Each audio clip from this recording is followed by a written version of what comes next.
이게 이쯤 되면 후보자가 이 자료 제출과 관련해서 위증한 것을 고발해야 되는 상황이 아닌가 싶어서 말씀드릴 수밖에 없습니다.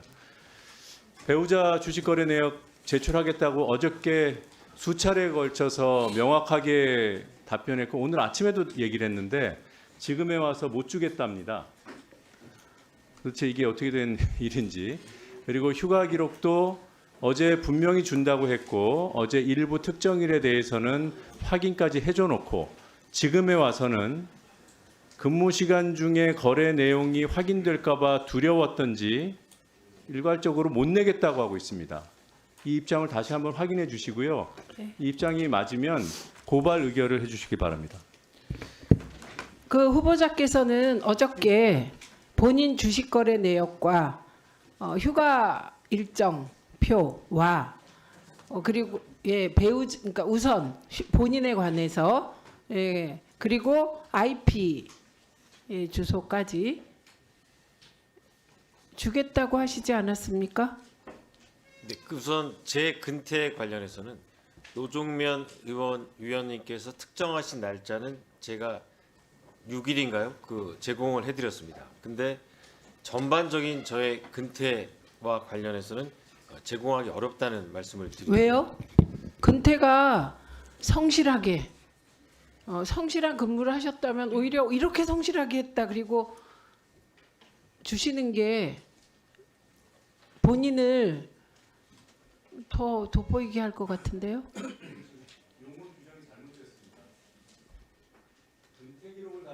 네, 휴가 기록 달라 그랬는데요. 근태 전체를 요구한 거 아니에요. 네.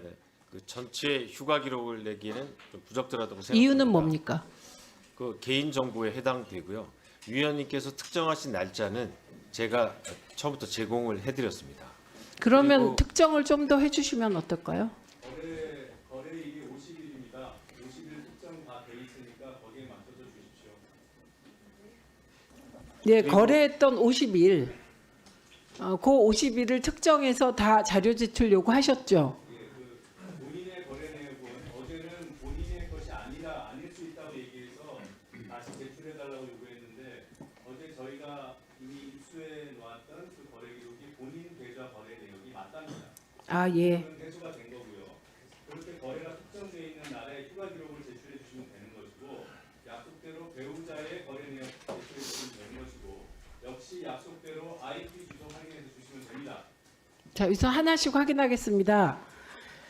거래일이 50일인데 요 50일 관련하여 이 날짜가 휴가였는지 아닌지 확인하시겠다는 거죠? 예. 그 거래일 50일 중에 50일이 다 휴가일이다. 그 자료 제출하면 되는 거죠. 네. 제출하시겠습니까? 관련 부서에 알아보겠습니다. 요건 알아보신다 그랬고 1시간 정도 여유 드리겠습니다. 두 번째는 어디서 거래했는지를 확인하기 위하여 IP 주소가 필요하다고 하신 거죠? 네, IP 주소 어제 주시겠다고 하셨는데 주시죠? 네, 제가 10년치 제 주식 거래 내역은 이미 드렸고요. 그게 아니고 IP IP 주소를 제공받는 방법을 저희 실무진들이 계속 알아보고 있습니다. 언제까지 알아보실 겁니까? 이것 때문에 청문회가 3일 연장되기 싫거든요. 저희가 아주 그렇게 하기 싫어요. 네, 알아보겠습니다. 네, 이 정도로 하시고 계속 확인하죠, 보좌관이. 예, 노정면 위원님 질의해 주십시오. 자료를 제출받기가 이렇게 어려운 것이 이게 어떤 은폐 시도로 오해되지 않도록 깔끔하게 협조해 주시기 바랍니다. 우리 최경진 시청자 위원장님, 예, 잠시만 마이크를 좀 잡아주시겠습니까? 네, 나와주셔도 감사하고요. 네. 앞선 질의에서 들으셔서 아시겠지만 지난 2월에 이른바 파우치 대통령과의 대담에서 앵커로 진행을 했던 박장범 후보자가 과연 균형 있는 진행을 했는지를 놓고 논란이 되고 특히 정치 공작 피해자 김건희 여사가 오히려 피해자 아니냐 이런 지적이 있다고 질문을 던진 것에 대해서 형평성 논란을 의문을 제기했더니 바로 이어서 당연히 야당의 입장도 물어봤다. 거듭 대통령이 사과를 요구하는데 대통령 입장은 무엇인지 물어봤다. 그리고 대통령이 이렇게 답했다. 이렇게 매우 구체적이고도 여러 개의 문장으로 답을 하셨어요. 그런데 갑자기 본인의 착각이었고 그런 발언을 대담 때 한 적이 없다고 얘기했습니다. 이 상황을 아까 질의 답변 과정에서 이해하셨을 거라고 생각하고요. 예, 그래서 그 얘기는, 네. 예, 그래서 본위원회에서 여러 의원님들이 제기하시는 의문은 과연 이런 내용이 착각의 대상일 수 있는가? 혹시라도 녹화 장소에서 말씀을 하셨기 때문에 그 질문을 던졌기 때문에 그렇게 기억을 하고 계신 게 아닌가? 그런데 편집 과정에서 야당의 입장을 묻는 그 내용은 삭제된 것이 아닌가? 그 본방에서는 빠진 것이 아닌가라는 이런 의문을 갖게 된 거죠. 제가 볼 때는 매우 합리적이고 확인해야 될 의문이라고 생각해요. 왜냐하면 여당 입장만 물어보고 야당 입장은 물어보지 않았기 때문에 기계적 중립의 관점에서도 문제가 있는 대담이었다는 지적을 KBS가 받게 되었습니다. 그러면 이 비판, 이 지적에 대해서 KBS가 일종의 이제 보도 매체로서 명예가 훼손됐다 할 수 있어요. 그럼 이 사실관계를 규명해야 됩니다. 누구 때문에 이 내용이 빠진 것인가? 진행자였던 앵커가 잘못해서 질문을 안 한 것인가? 실무자들이 준비하면서 그 질문을 하지 말자고 합의했던 것인가? 아니면 현장에서는 질문을 했는데 다른 어떤 이유로 사후에 편집 과정에서 빠진 것인가? 그래서 우리 시청자 위원장님께 여쭤봅니다. 지금 녹화본만 공개를 하면 쉽게 확인될 문제를 지금 공개를 못하겠다고 하니까 시청자위원회의 어떤 책임 있는 권한 행사로 KBS 내부에서 확인하실 의향이 있으신지 여쭤봅니다. 먼저 그 정확성을 기하기 위해서 저는 31기 시청자위원장을 역임을 했습니다. 네. 22년 9월서부터 지난 8월 말까지 만 2년을 했습니다. 그래서 현재 32기 시청자위원장은 아니라는 점 예. 먼저 말씀드리고요. 그런 일에 대해서는 사실 저도 그 나중에 인지를 하게 된 이야기인데 만약에 그렇게 저는 이런 문제가 왜 문제가 돼야 되는지 기본적으로 이해하기 어렵습니다. 그러니까 검증이 필요 없다는 입장이신가요? 아니죠. 저는 이게 질의 답변 시간이 제약돼 있어서요. 그렇습니까? 예. 그래서 이게 시청자위원회에서 검토할 수 있는 내용으로 보시는지 그렇게 여쭙습니다. 지금 시청자위원은 아니기 때문에 네. 그 권한은 저한테 있지 않고요. 그러나 얼마든지 충분히 논의할 수 있는 문제라고 봅니다. 저는 왜 이런 문제가 나왔는가? 거기에 대해서는 기본적으로 언론사가 KBS라고 하는 조직이 더더군다나 그 뉴스 정보 시스템에 있어서는 정말 소통이 안 되는 조직이 돼버렸구나. 예, 알겠습니다. 그런 생각을 하게 됐습니다. 굉장히 안타깝게 생각을 합니다. 네, 알겠습니다. 자리로 들어가셔서 좋습니다. 우리 노태영 기자협회장님. 세워주세요. 이 사안을 내부에서 확인할 수 있는 방법이 있습니까? 사실 저 사안은 좀 약간 특이한 사안인데요. 아까도 말씀하신 것처럼 보도국에서는 관여하지 않았던 걸로 저는 얘기를 들었고요. 네. 그래서 저희 보도국에서는 저걸 어떻게 확인해야 될지 사실을 잘 모르겠습니다. 모르겠고요.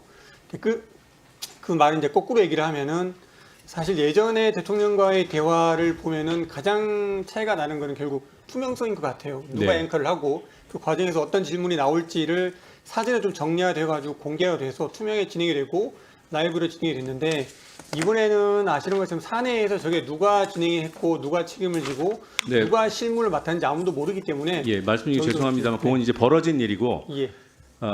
지금 관심은 딱 그겁니다. 지금 위원회에서 관심을 갖고 있는 것은 그때 발언을 했는데 편집 과정에서 빠진 것인지 요것만 확인하고 싶은 거예요. 그것을 확인할 방법이 있는가 또는 기자협회 차원에서 확인할 의지나 방침을 세울 수 있는 것인지 여쭤봅니다. 보도본부하고 편성본부가 다 관여됐기 때문에 기자협회 차원보다는 아까 말씀하신 것처럼 공방위 차원에서 모여서 어떤 방법이었는지 논의하는 게 현실적인 아닌 것 같습니다.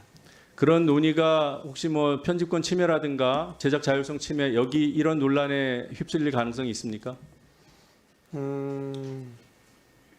편집권 침해를 해명하는 자리이기 때문에 그렇게까지 침해라고 보기엔 조금 어렵지 않나라는 게 개인적인 생각입니다. 네, 알겠습니다. 들어가 주십시오. 박장범 후보자께서는 각 부서로부터 질문을 취합해서 본인이 이제 최종 질문을 선정했다 이렇게 답변을 하셨죠? 네. 네. 그 각 부서로부터 취합했다는 것의 의미가 공식적으로 부서의 실무자들이 선정이 돼서 같이 모여서 회의를 했다는 겁니까? 아니면 개인의 어떤 개별적인 그 인적 관계로 개별적으로 문의를 하거나 이런 과정이었다는 겁니까? 부서별로 뭐 회의를 했나 그 절차는 제가 정확히 모르고요. 아니, 그러니까 그런 본인이 참석한 회의가 있냐는 거예요. 다른 아닙니다. 부서들과.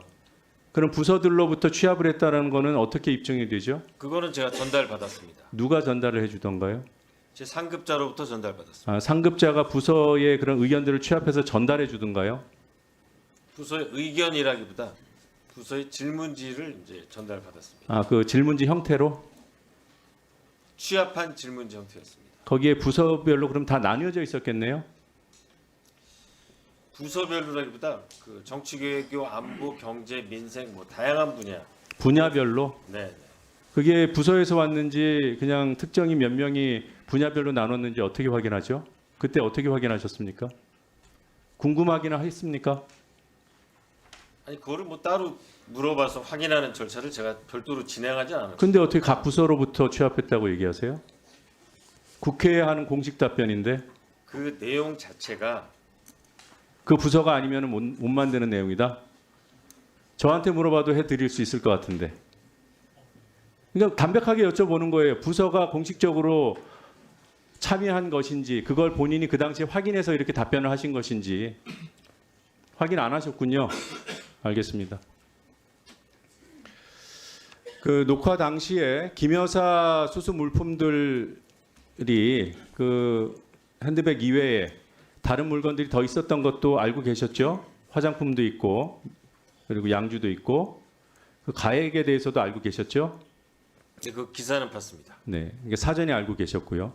그리고 그러한 가격대, 그 물품의 가격대가 일반 서민 입장에서는 고가라는 정도도 인식을 하고 계셨죠? 네, 고가입니다. 근데 그 금액과 고가를 언급하지 않고 굳이 파우치만 말씀하셨어요.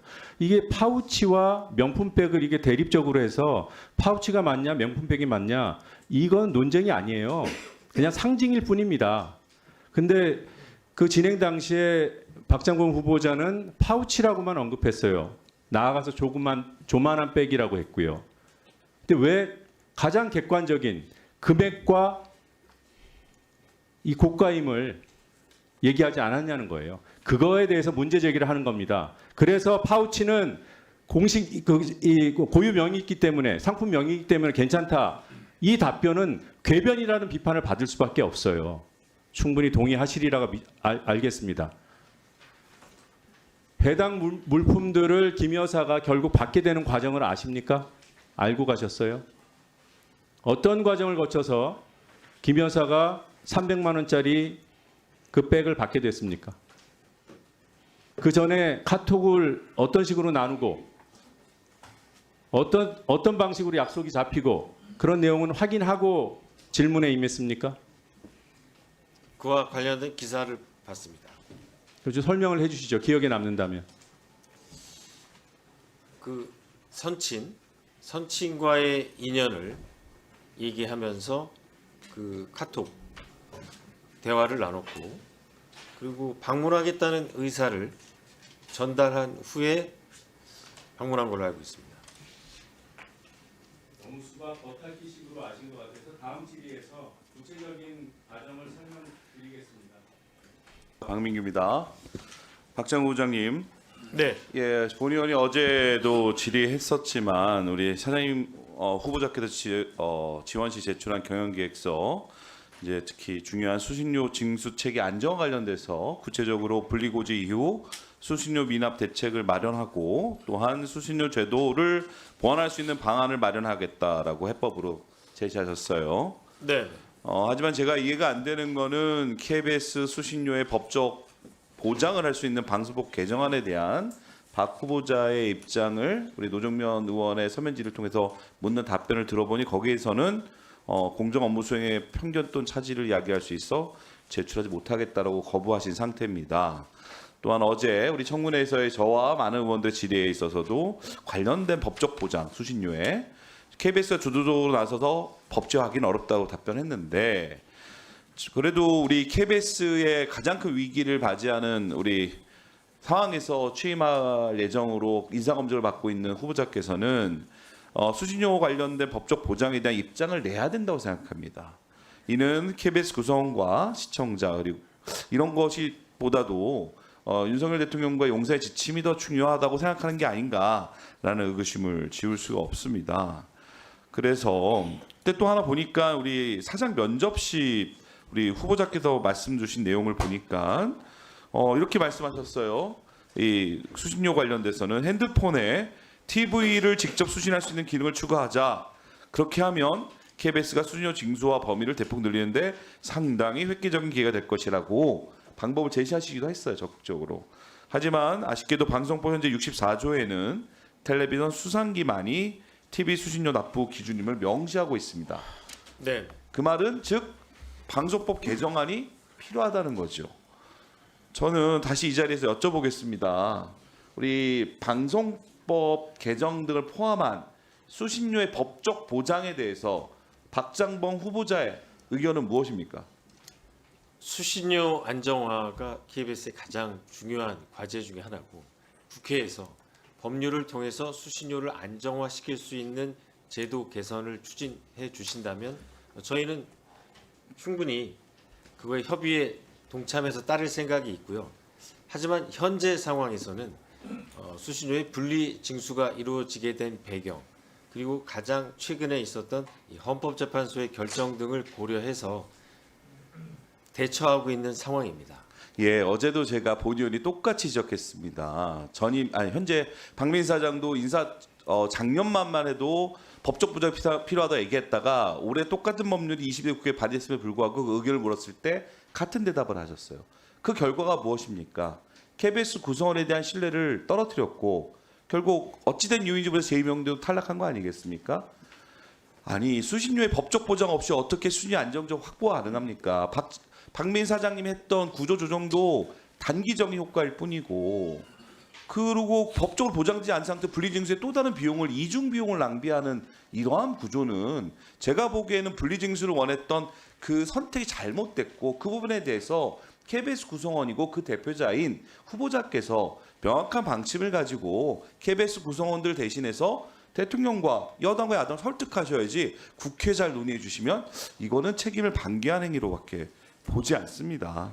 그렇기 때문에 현재 박정 후보자에 대한 KBS 내부에서의 기대가 적지 않은가. 제가 굳이 몇 프로의 반대론 이런 건 언급하지 않겠습니다. 근데 저는 단호하게 또 강력하게 요청드립니다.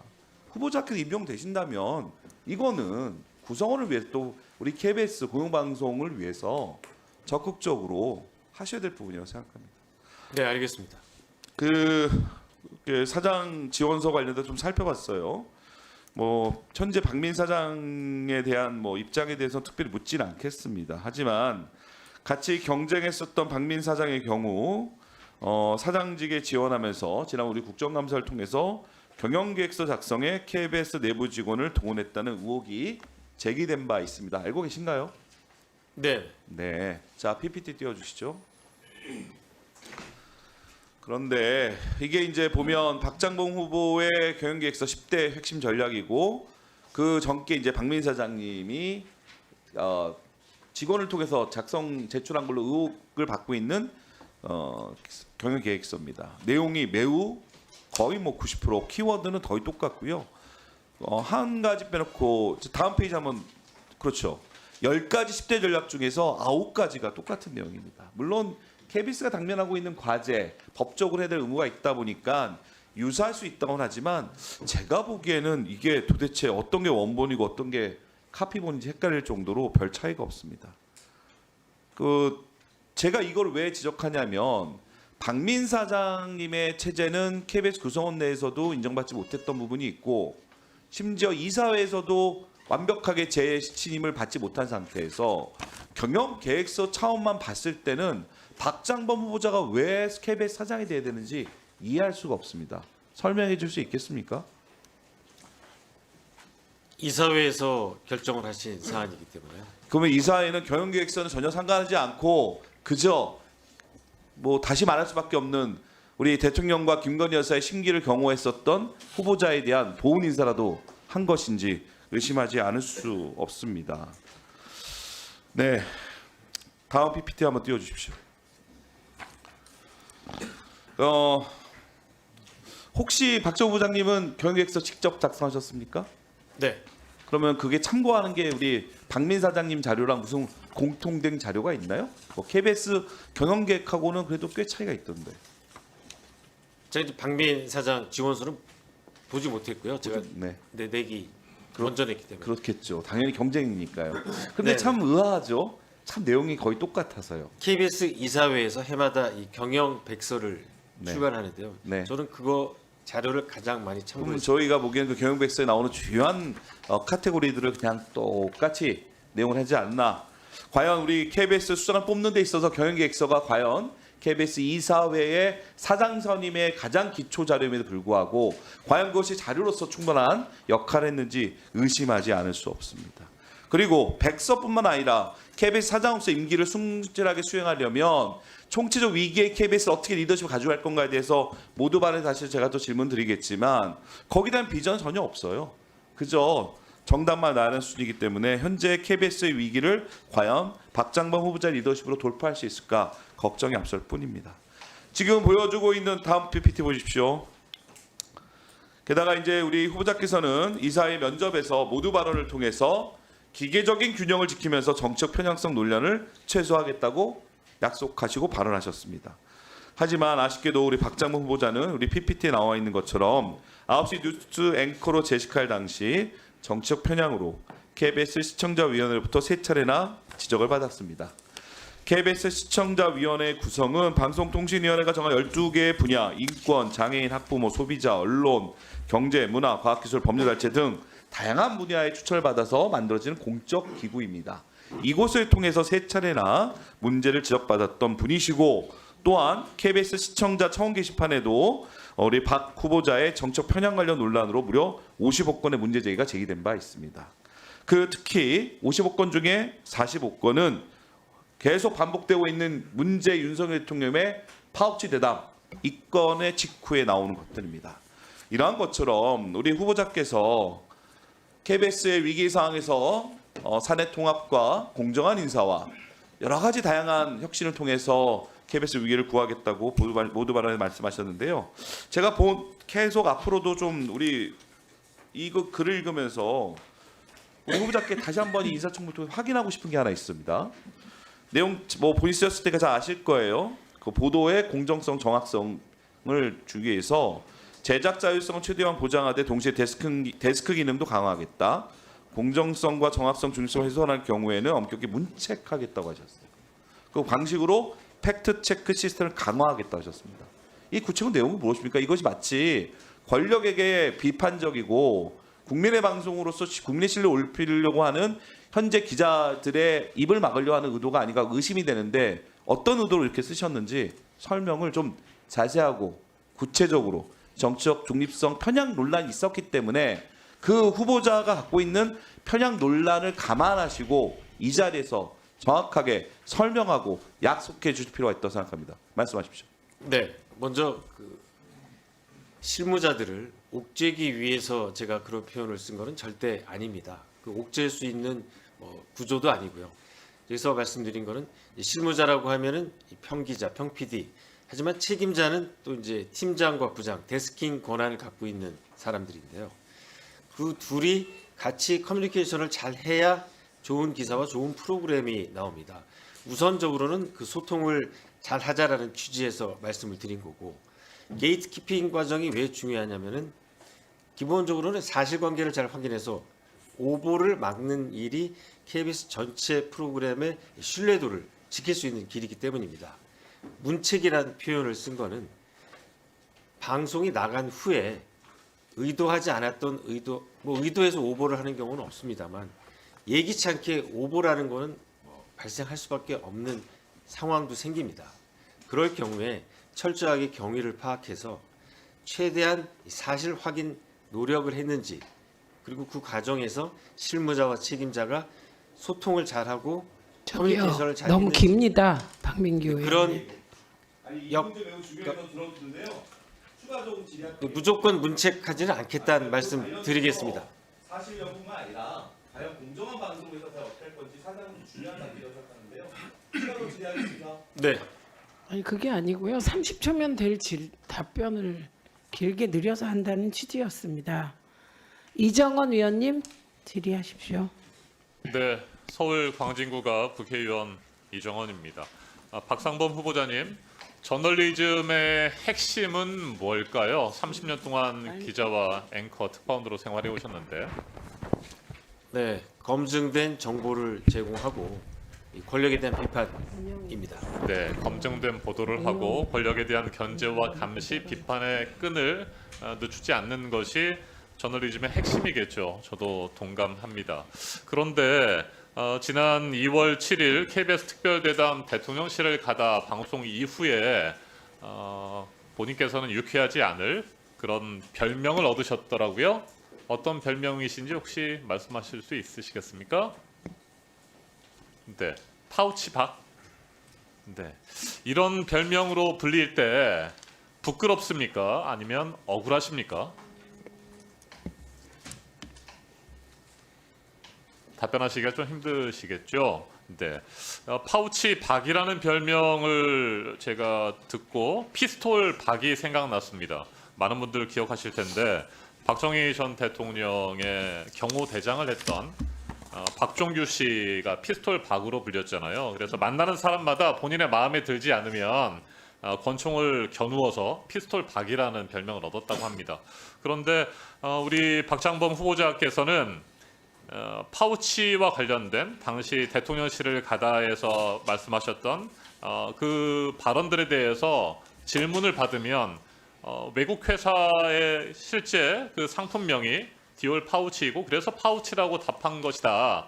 팩트에 문제가 없는 거 아니냐라고 하는 식의 답변을 계속 하시는 상황 아닙니까?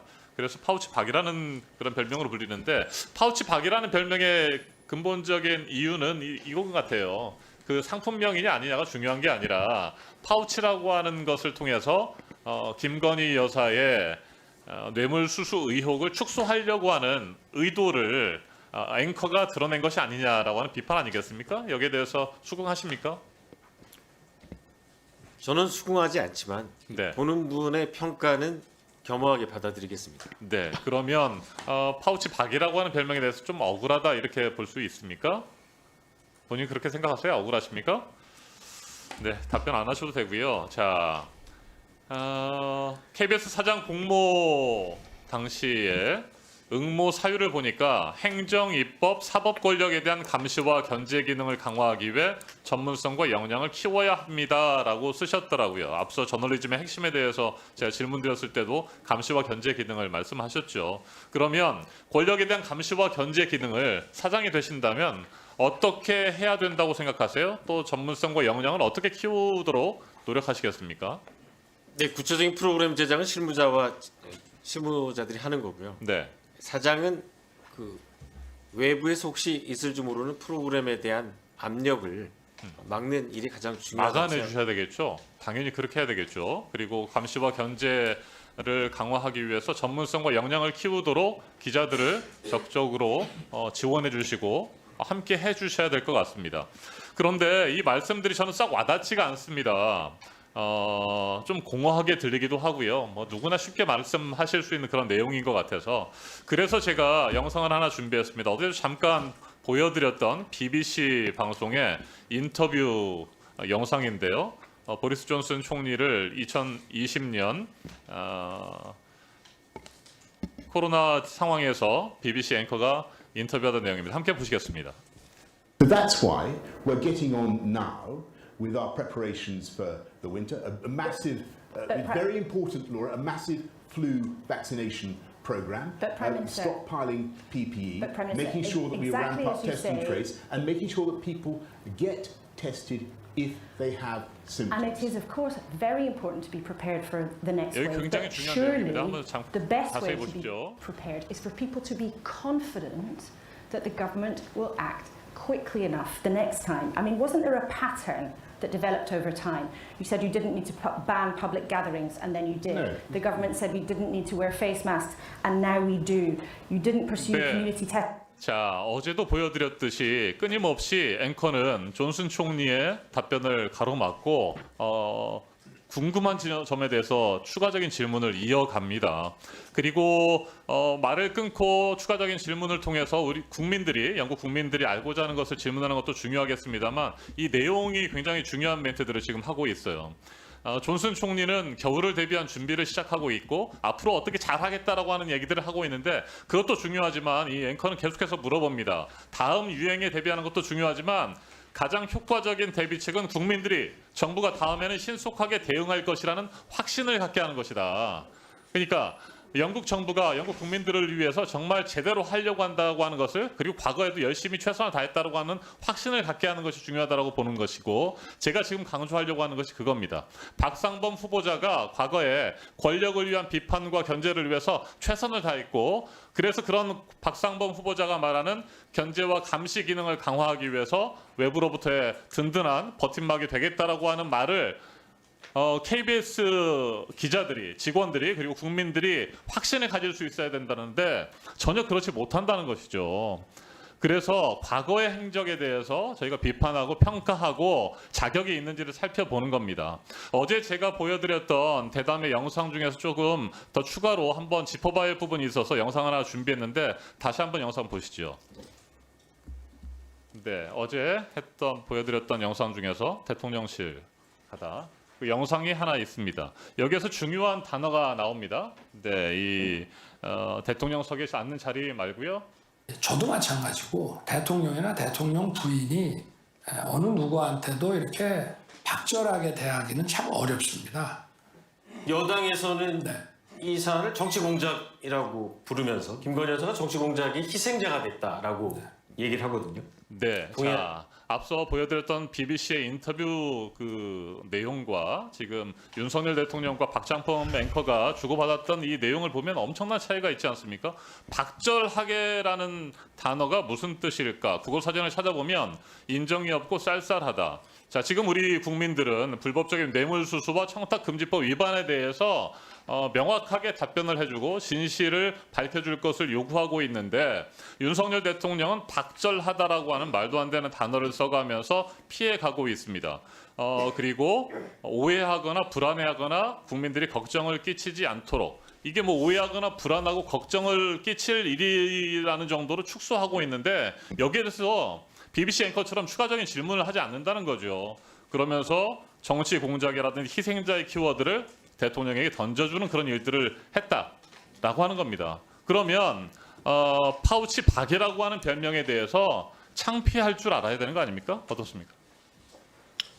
네, 이정현 의원님 말씀 잘 새겨 듣겠습니다. 네, 새겨 듣는 게 아니고 어제도 말씀드렸습니다만 자격이 없는 겁니다. 그리고 아까 말씀드렸던 것처럼 국민들에게 KBS 사장이 되면 정말 권력으로부터의 외압을 잘 막아내고 비판과 견제의 기능을 충실히 하면서 공영방송으로서 공정성과 객관성, 독립성을 잘 지켜낼 그런 사장 후보자라고 하는 것들을 인식을 시켜주셔야 되는데 그런 것들을 제대로 어필하지 못하고 있다는 것 때문에 제가 계속 질문을 드리는 겁니다. 신장 기자회견에서 우리 국민들은 윤석열 대통령이 국민에게 알릴 것은 알리고 해명할 것은 해명하고 사죄를 구할 것은 사죄를 구하는 모습을 기대했습니다. 그런데 전혀 그러지 않았죠. 윤석열 대통령은 KBS가 깔아놓은 자리에서 자신이 하고 싶은 말만 했습니다. 더군다나 미리 짜여진 각본에 따라서. 계속해서 제가 질문을 드려도 제대로 답변하지 않고 있습니다만 이건 대통령실과 충분히 사전에 조율된 그런 질문이었고 그 질문지를 받고 대통령실은 여러 차례 KBS의 수정을 요구했을 겁니다. 그리고 대통령이 어떤 단어를 쓸 것인지에 대해서 참모 회의를 하고 그런 결정에 따라서 대담이 이루어졌다고 생각해요. 네, 우리 국민들이 알고 싶고 듣고 싶어 했던 말들을 전혀 들을 수가 없었습니다. 윤석열 대통령과 김건희 여사의 심기를 건드리지 않으려고 애쓰는 모습을 보면서 저도 뭐 같은 시간 박장범 후보자처럼 기자 생활을 해왔던 사람으로서 참 안타깝기도 하고 참담했습니다. 네, 정말 박장범 후보자가 오늘 청문회 끝나면 KBS 사장으로 임명될 수도 있을 것 같습니다만 정말 KBS 사장이 되면 과거에 대해서는 반성하고 또 잘못된 부분은 잘못됐다고 말할 수 있는 용기가 필요해요. 그럼에도 불구하고 KBS 사장이 된다면 정말 잘하겠다라고 하는 그런 약속을 KBS 구성원들과 KBS 기자들 그리고 국민들에게 해야 된다고 생각합니다. 진솔한 자세로. 네, 과거에 대해서 잘못한 것이 없고 부끄럽지도 않다. 그리고 나는 좀 억울하다라고 하는 생각을 가지고 KBS 사장이 되면 안 된다고 생각합니다. 진솔하게 한번 그 대담에 대해서 사과하시고 약속을. 네, 의원님 말씀 공감 가는 부분이 정말 많습니다. 그리고 프로그램에 나가고 나면 그 비판 진행자가 오롯이 받아내는 것도 뭐 맞다고 생각합니다. 겸허하게 수용하겠고요. 앞서 말씀드린 것처럼 이 KBS가 좀 더 좋은 방송이 되도록 최대한 노력을 하겠습니다. 네, 제 역할을 하지 못한 앵커로서 그 부분에 대해서 KBS 구성원들과 국민들에게 사과할 생각은 없습니까? 네, 프로그램에 대해서 이 비판은 겸허히 수용하겠지만 제가 사과하는 것은 적절치 않다고 생각합니다. 그렇습니까? 네, 조국혁신당 이혜미입니다. 저는 품격 있는 과방위 인사청문회 지향합니다. 하필이면 아침부터 발언 한 번도 못한 제 앞에서 정의가 돼서 굉장히 유감이고요. 의원들은 보통 발언 순서가 다가오면은 여러모로 질의응답에 집중을 하는데 조금 전 김장겸 의원님 제 바로 앞이고 발언하실 때 저희 집중도가 굉장히 높은 상황이었고 원치 않게 각자 어떤 언행을 하셨는지 가장 집중해서 본 사람으로서 의사진행 발언합니다. 참고인이 김장겸 의원님 발언에 대답을 길게 하셨어요. 길게 하다가 대답이 근데 길어질 수 있죠. 길어지면 많은 경우의 의원들은 위원장의 허가를 받아서 시간을 멈추거나 아니면 대답 끊는 걸 요청을 하거나 길어지면 적절히 끊으면서 진행도 하게 됩니다. 조금 전 위원장님께서 참고인에게 주의 조치 주셨듯이 그런 식으로 진행을 하면 됩니다. 그런데 갑자기 소리를 들으셨어요. 화가 나신 것 같습니다. 참고인께. 근데 마침 그때 김영 간사님께서 위원장석에서 위원장직을 수행하고 계셨고요. 제가 봤을 때 김영 간사님은 속기록도 저도 봤습니다. 무서우리만큼 냉정하고 차분하게 진행을 좀 하고 계셨어요. 제 기준에는. 근데 제가 사실은 이쪽 편에 앉아서 누구누구가 그러신지는 잘 안 보입니다. 이쪽에선. 두 의원님들께서 함께 소리를 지르시고 해서 김영 간사님께서 윽박 지르시어서 윽박이라는 단어를 소리를 지르시는 거에 대해서 표현을 하셨는데 동시에 김장겸 의원님께서 참고인에게 이제 반말도 하셨어요. 그리고 김영 간사님께 위원장님께 갑질 간사라고도 하셨고 손가락질도 하셨습니다. 그래서 저는 위원장님께 요청을 드리는데 질서 유지 권한이 위원장님께서는 가지고 계신 걸로 알고 있습니다. 위원장님께서는 위원들이 서로 비방하고 참고인에게 반말한다거나 아니면 서로에게 반말을 한다거나 손가락질을 하는 이런 언행은 아무리 사안이 신경이 쓰이는 부분이라 할지라도 우리 과방위에서는 하지 않을 수 있도록 해당 위원들께는 말씀을 좀 주시고 질서 유지. 네. 네, 드리겠습니다. 근데 제가 일단 영상을 같이 보겠습니다. 그래야 이 상황이 모두가 상황을 좀 공유하실 필요가 있는 것 같고 그래서 지금 영상이 다 됐습니까? 예, 그럼 영상 틀어주십시오. 민노총 언론노조의 대진 집회가 불법 폭력 집회였다는 것을 박상현 본부장 인정합니까?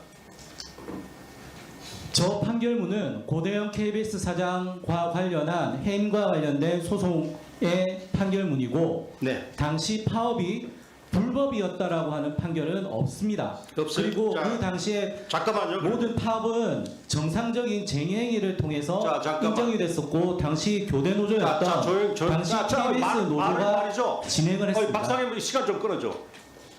아니 위원장님 왜 아니 왜 제지를 안 해요? 저 내가 말을 왜 저렇게 함부로 하는데 왜 제지를 안 해요? 아니 제가 충분히 좀 설명을 드리는 충분히 거니까. 설명할 때는 나한테 동의를 구하고 해야 될 거 아니에요? 네, 말씀하십시오. 이렇게 윽박 지르세요? 오만하게 말이죠. 이렇게 윽박 지르세요? 그냥 얘기하셔도 될 것 같은데요.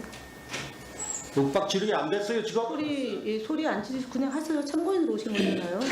그걸 왜? 아니 왜 그래요 또? 아주 얘기를 하라고 그랬어요. 갑질 간사 왜 그래요? 갑질 간사요? 또 뭘 파행을 그냥 하려고. 뭘 아니 갑질을 제가 가만히 있는데 지금 박정훈 박정훈 의원이 얘기하라고 그래서 차분히 하자고 했는데 그게 뭐 잘못됐어요? 잘못됐죠. 어디 그래요? 물타기 계속 하세요. 그럼 계속. 아니 지금 어디 물타기를 해? 아니 물타기 안 했어요. 가만히 있는데 얘기하라고 해서 했어요. 뭘 또 왜 또 그러셔요? 왜 윽박 지르세요? 저는 윽박 지른다고 느껴요. 제가 느낀다고요. 제 김장겸 의원이 윽박 지른다고 제가 느낀다고요. 제 느낌까지 통제하지 마세요. 저는 갑질한다고 아니 저는 제가 그 말에 대해서는 얘기 안 했어요. 윽박 지르지 마시고. 갑질한다고 느낀다고요. 윽박 지르지 마세요. 윽박 지르지 마시고요. 갑질을. 아니 제가 얘기 안 했어요. 아무 얘기도. 아니 지금 말이야 앉아가지고 그래 말이야. 뭘 앉아가지고 뭘 어쨌다고요. 원래 그래 그렇게 앉지 말고 네? 빨리 위원장 오시라고 그러라고. 아니 갑자기 왜 그래? 저 박정훈 의원, 김장겸 의원, 박충건 의원. 아니 김현 간사 어디다 끼어들어요? 어디 내 발언 시간이잖아요. 아니 지금 박정훈 의원이 얘기하라고 아니 그래가지고. 윽박 지르지 말라는 소리가 끼어드는 거예요. 저 위원장이에요. 의사진행 발언. 아니 제가 진행 위원장이 그렇게 발언하고. 끼어드는 거예요 내 발언 중에? 아니 그러니까 박정훈 의원 말리세요 그러면. 아니 끼어들었잖아 먼저. 저기 속기록 좀 주세요. 진행이 경우가 없어요. 저기 속기록 좀 주세요. 속기록 좀 제가 가만히 있었고요. 지르지 그냥 말라는 소리 누가 했어요? 그 다음에 있어요. 그 다음에. 아니 내가 아니 갑질 간사라고 그래서 그 다음에 윽박 지르지 말라고 그랬어요. 순서는. 아니 지금 발언을 중단하라고 얘기를 하는데 아니, 그거를- 계속 증언을 하면 제지를 시켜야 되는 거 아 아니에요? 그거를 왜 손가락질하고 얘기하세요? 손가락질 얼마나 손가락질하는 거지? 소리 지르지 마세요. 위원장 대신 간사님이 지나고 아니 갑질을 해도 말이야. 야당 의원들이 그렇게 하면 가만히 있겠어요? 맞추라고면 야당 의원 그렇게 안 하고 있어요 지금. 저 신성범 감사님, 지금 문제 대행님 좀 조정 좀 해주세요. 좀 조정 좀 해주세요. 예. 간사님이 안 계시니까 지금 이 사태를 조정 좀 해주세요. 정의할까요? 왜 이러세요 지금? 예. 저 3명이서 달려들어가지고 이렇게 얘기하는데 말이 됩니까? 위원장 대행이네. 제가 지금 가만히 진행되는데 좀 문제가 되면은 김장겸 의원 얘기하면 되는 거고요. 그래 가만히 있었더니 갑질한다 그러잖아요. 갑질이지 갑질. 말이 씹히면 아니 그럼 시간 멈춰달라고 하고 이렇게 진행하면 되잖아요. 위원장님이. 근데 지금 박정훈 의원도 나서고 김장겸 의원도 나서니까. 그래서 제가 잠깐만 태도에 대해서 왜 저한테 물어보세요? 아니 그리고 질의하고 나서 그 자리 두 분이서 왜 얘기하세요? 그게 그 자리에 앉아 반말하지 계신 건 말고. 저렇게 오만방자한 그 참고인을 아니 두 분이서 왜 이렇게 동시에 떠드냐 그러면 동시에 왜 말씀하세요? 한 분이서 얘기하세요. 아니 저한테 갑질하다면서요. 입 닫아요 입 닫아. 알았어요. 손가락질 하지 마시고 간사님 좀 어떻게 조정 좀 해주세요. 정의하겠습니다. 아니요. 김장겸 의원님과 김영 간사님은 나중에 의견을 듣겠습니다. 집회 2017년 네, 박민규 의원님 말씀하시죠. 아니죠. 당사자세요. 당사자는 말 못해요? 좀 이따 하세요. 그건 맞죠? 그 박민규 의원님 말씀하시고 신성범 의원님 말씀하시면 되겠습니다. 예. 예. 저희가 최민희 위원장 이석한 사이에 그거를 대행하기 위해 김현 위원장 대행이 앉아 계시고 위원장 역할을 하고 계셨고 그 자리에 신성범 의원 말고는 저희가 전부 다 초선 의원입니다. 인생의 연륜의 높낮이를 떠나서 다 초선으로서 회의 진행이 원활하게 진행됐어야 했는데 아까 이혜민 의원이 너무나 일목요연하게 정리해 주셨어요. 참고인이 말이 길고 질의에 방해가 된다면 저희는 보통 위원장에게 멈춰달라 참고인에게 경고를 요청드립니다. 하지만 김장겸 의원님께서는 제가 보기에는 참고인의 태도에 감정이 상하셔서 그 감정을 도리어 윽박지르지 마세요라고 얘기했던, 왜 참고인에 윽박지르냐고 얘기했던 우리 김현 위원장에게 감정적으로 대하셨는 것 같습니다. 더욱더 문제가 되는 것은 박정훈 의원의 언행입니다. 왜냐하면 김장겸 의원님과 그냥 김현 위원장끼리 얘기하셔서 정리했으면 더 금방 끝날 수 있습니다. 저는 개인적으로 김장겸 의원께서 우리 참고인이 그만하라고 2차례나 제지했음에도 말을 계속했기 때문에 화가 날 수도 있고 그 태도에 대한 강한 문제제기를 할 수 있는 권한이 있다고 저는 생각합니다. 그래서 참고인도 잘못한 지점이 있지만 이 문제가 이렇게 반복돼서 확대되는 거에는 우리 박정훈 의원님께서 어떤 이유인지 모르나 기본적으로 우리 최민희 위원장과 김영 간사 또는 우리 다수 우리 야당이지만 더불어민주당 의원들에 대한 감정에 대한 과거를 좀 녹여냈으면 좋겠습니다. 우리 과방위에서 물론 우리가 첨예하게 대응을 하지만 서로 상대 의원에 대한 동료에 대한 기본적인 존중 그리고 좋은 언어 이런 거 했으면 좋겠고요. 신성범 의원님께서도 정부위원장으로서 정말 다선호신데 고생이 많으십니다. 그래서 신성범 님도 개입할 여력조차 없었던 상황입니다. 그래서 저는 개인적으로 이 문제는 우리 앞으로 박정훈 님께 다시 한번 제 앞자리로서 간곡하게 요청드리면서 우리 김장 의원님과 김영 간사님의 이야기를 듣는 걸로 마무리하고. 제가 어쨌든 지금 최영도 간사께서 안 계십니다. 그래서 신성범 위원께 제 상황을 설명드리고 정리를 좀 해달라고 부탁을 드려서 일단 말씀을 듣고 그리고 김영 간사님께 신상 발언 드리고 그리고 김장겸 위원님께 드리겠습니다.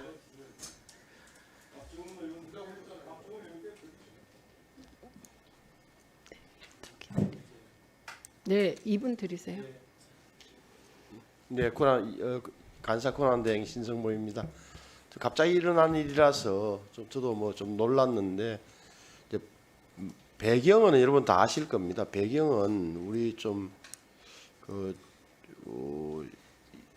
노조 위원장께서 그러니까 발언하시는 질의하는 김장겸 의원의 제지에도 불구하고 계속 말이 이어졌다는 부분, 이게 항용 지금까지 우리 위원회의 진행 과정을 보면 그때 꼭 최민희 위원장께서 개입을 하셔가지고 말이 씹히지 않도록 조심하라, 시계도 씌워주시고 이런 이제 일련의 흐름이 있었던 겁니다. 근데 마침 그 자리에 앉아 계시던 김영 간사께서 작은 소리로나마 윽박지르지 마세요, 윽박지르지 마세요 이렇게 그게 들리면서 에스컬레이터가 된 겁니다. 그 이상 이하도 아닙니다. 그리고 그 과정에서 아마 좀 그동안 쌓였던 이런 좀 불편한 마음들이 표출된 걸로 보여집니다. 그래서 첫째는 좀 적절하게 제어를 못한, 어떻게 보면 위원장 자리에 앉아 계시던 우리 그냥 위원장 대리께서 작은 소리지만 혼자 소리 같지만 마이크가 있는 상태에서 윽박지르지 마세요, 이 두 마디가 발화 지점이 됐던 걸로 저는 사료됩니다. 물론 그 위에 있었던 일에 대해서는 서로 좀 지나쳤다는 생각이 듭니다. 우리 오늘 이 정도에서 한번 설명을 듣고 우리 의원님들도 좀 감정을 가라앉히시고, 다들 이미 국민들도 보고 있고 많은 사람들 나와 있기 때문에 청문회 진행에 좀 집중했으면 좋겠습니다. 이 소리를 좀 차분하게 깔아앉혔으면 좋겠다는 생각입니다. 근데 신성범 위원님, 제가 이렇게 보니까 그 참고인에게 윽박지르지 말고 얘기하자 이 얘기였죠, 김영 간사님. 네, 그랬고 오만하게 말이죠가 있었죠. 예, 그런데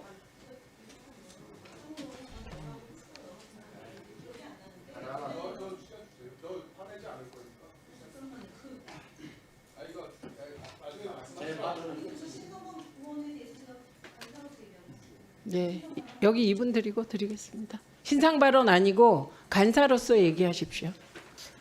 제가 아까 그 자리에 앉아 있을 때 사실은 그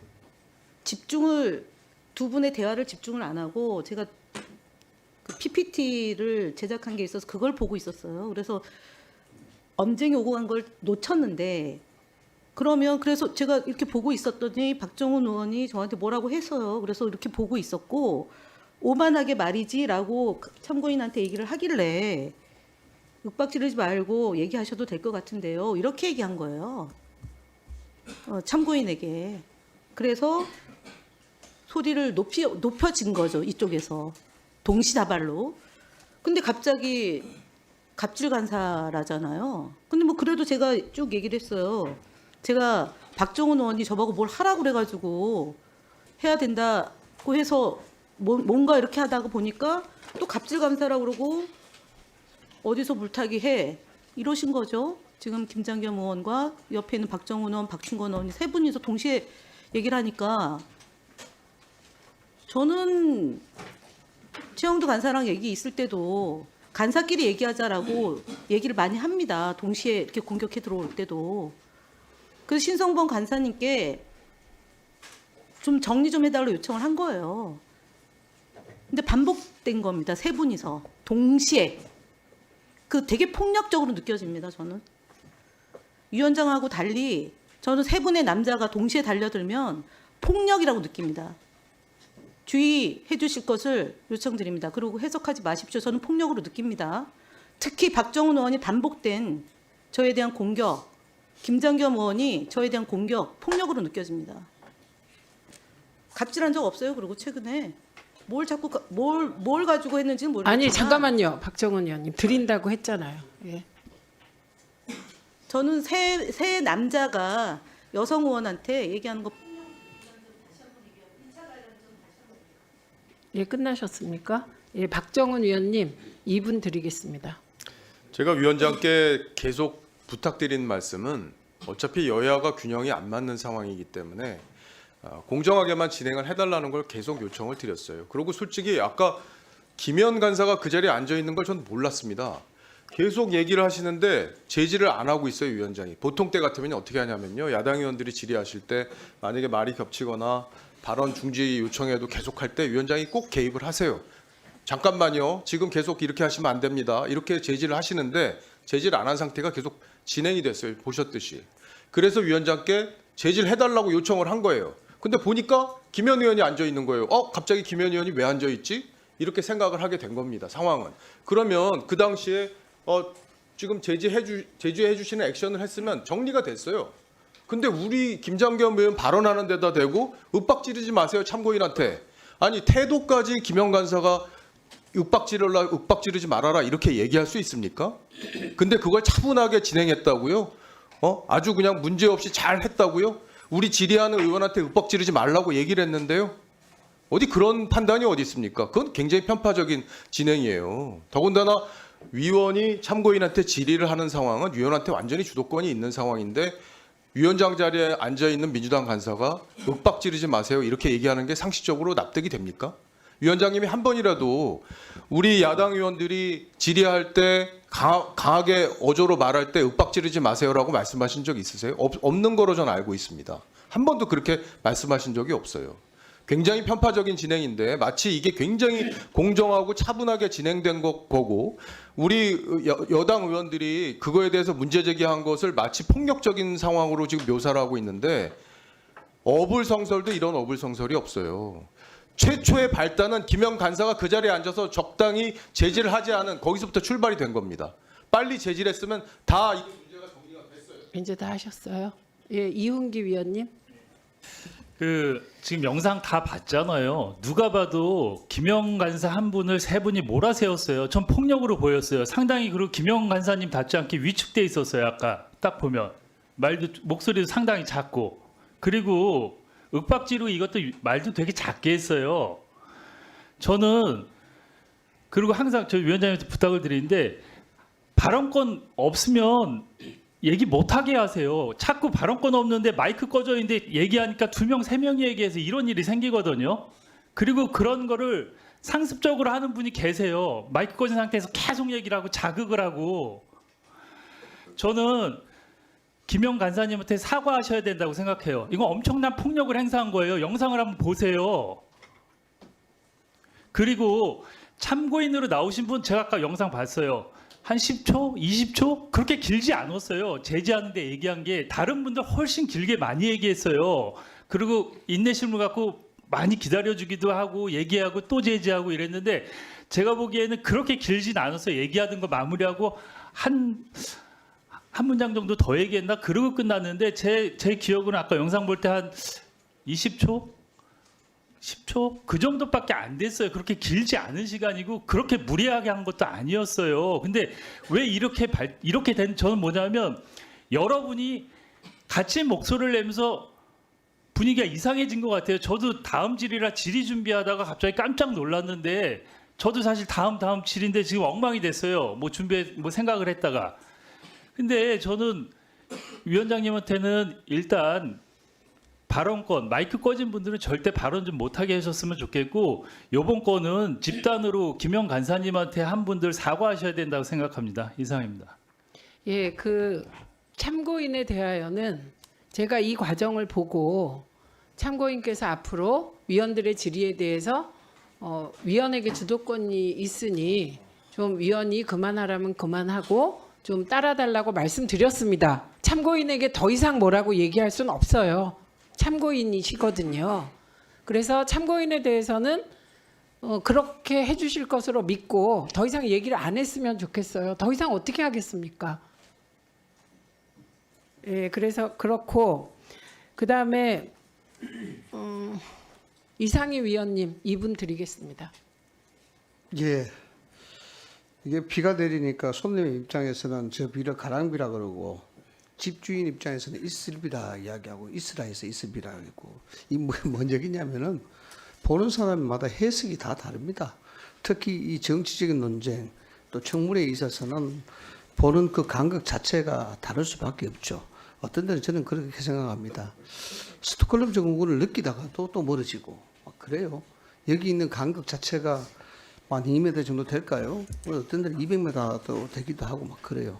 제가 뭐 구질구질하게 이런 말씀 드리는 것은 우리가 청문회를 국민이 보는 앞에서 진행하고 있는 입장에서 이 거론되는 주제들이 굉장히 예민합니다. 상당히 그 예민할 수밖에 없는 그런 사안이고 그래서 여기에 정서적으로 또 감정적으로 굉장히 고조된 상태다 이렇게 보시면 됩니다. 그래서 위원장님 말씀하셨다시피 참고인에 대한 그런 부분이 아니고 우리가 감정을 느끼기에는 말뿐이 아닙니다. 제 개인적인 견해로 전제로 말씀을 드리자면은 저는 그 자리에 나중에 좀 들어와서 봤습니다만은 김영 간사님을 저는 약하다고 보지 않습니다. 여성으로도 보지도 않고요. 또 뭐 저렇게 뭐 강한 분이 계십니까? 뭐 또 남자 3분이 정도 거의 뭐 아니 그러니까 뭐 아니 뭐 자꾸 약하게 뭐 폭력이라고 이야기하시니까 자, 제 말 좀 들어보세요. 뭐 제가 뭐 그걸 뭘 그렇게 그만큼 강하게 보이신다고. 저기 아니 잠깐만 이런 양쪽 다 얘기까지 중단하시고요. 중단. 알았어 내가 중단하시고 이거 세우시고요. 이상희 제가 위원님. 말씀 표현드린 것은 성 정체성에 대한 얘기가 아니고 그만큼 여러 가지 면에서 좀 강하게 보이시니까. 아니 이상희 위원님 그 다른 거는 계속 하셔도 좋은데 여성으로 안 본다는 표현은 아마 이건 객관적으로 해서는 안 될 표현 같으니 예 알겠습니다. 뭐 예, 그렇게 그 부분을 느끼셨다 그러면 삭제하시고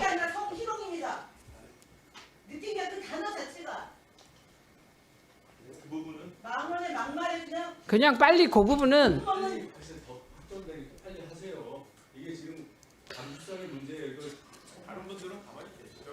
그래서 네, 그래서 좋습니다. 제가 그렇게 요청드립니다. 느끼셨다 그 그러면 부분을 삭제해 주시고 네. 사과를 그렇게 하시고 느끼셨다 다른 그러면 제가 발언 이어가 죄송하고요. 주세요. 예, 그걸 느끼셨다면 죄송하고 이게 아니라고요. 그냥 그건 말이에요, 말. 감정의 문제 아니라 그 말 자체에 폭력을 또 얘기하는 거예요. 어떻게 공개적인 자리에서 그런 말을 할 수 있어요? 저는 아주 우호적으로 그렇게 표현하고 이야기를 했습니다. 아까는 또 남성원 3명이 달려들었다고 하시고는 또 지금은 또 아니 박충건 의원님 지금 됐습니다. 이상희 의원님이 얘기하시고 이런 상황에선 그 전회를 발휘하시기보다는 참아주시는 게 좋겠고요. 이상희 위원님의 하신 그 말씀은 성 정체성에 대한 얘기이기 제가 때문에 성 정체성을 자극한다거나 그런 뜻에서 의도는 그렇지 않으신데 그럴 수 전혀 있으니 그렇지 그 않다는 부분은 것을 이해를 해주시고 예, 예. 만약에 그 발언이 문제가 됐다면은 제가 사과를 드릴게요. 예, 됐습니까? 예, 그만할게요. 제가 더 이상 뭐 이야기할 필요가 없을 것 같습니다. 예. 네, 김영 간사님께 신상 발언 5분 드리겠습니다. 그리고 드리겠습니다. 그 위원장과 간사 관계고요. 의장석에 위원장석에 앉으면 위원장입니다. 그리고 위원장으로서 각각의 회의 진행과 관련된 방식의 차이가 있을 수 있습니다. 제가 지난번 최민희 위원장이 잠시 이석했을 때 이와 유사한 사례가 있었어요. 그때도 참고인과 의원 간의 질의에 저는 사실은 가급적 그 시간 안에 질의와 답변하는 것을 그냥 저는 얘기를 안 하는 방식으로 저는 하고 그 이후에 문제가 되면 교통 정리를 하는 방식으로 저는 회의 진행을 합니다. 근데 제 기억에 시작한 지 두세 차례 질문과 답변이 오고 갔고 남은 시간이 한 6분 한 45초 되는 시간이었던 걸로 기억을 합니다.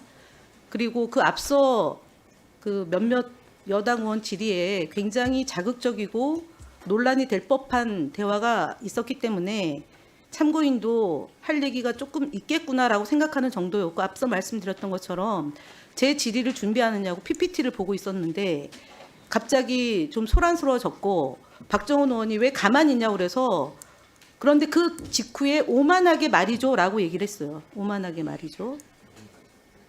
그래서 왜 그렇게 윽박 지르세요? 그냥 얘기하셔도 될 것 같은데요.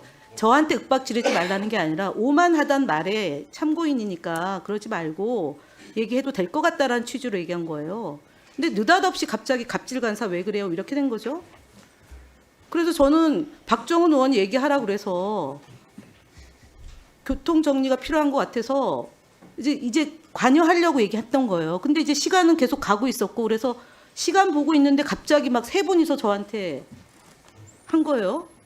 그 저는 사실은 한두 번도 아니고 지속적으로 해서 지난번에 그렇게 안 해줬으면 좋겠다라는 취지로 말씀을 드린 바가 있어요. 저는 좀 폭력으로 느낀다고 얘기를 한 바가 있습니다. 그래서 어쨌든 그렇게 됐어요. 그래서 갑질했다고 해서 그러면 그건 괜찮습니다. 갑질했다고 그래서 근데 계속 세 분이서 하니까 윽박지지 말라고 한 거고 박정훈 의원이 손가락질 하면서 얘기를 하길래 쭉 얘기하다가 너무 소란스러워서 신성범 의원에게 간사로서 역할을 좀 해달라, 정리 좀 해달라고 한 건데 잘 안 됐죠. 그래서 정리를 한 건데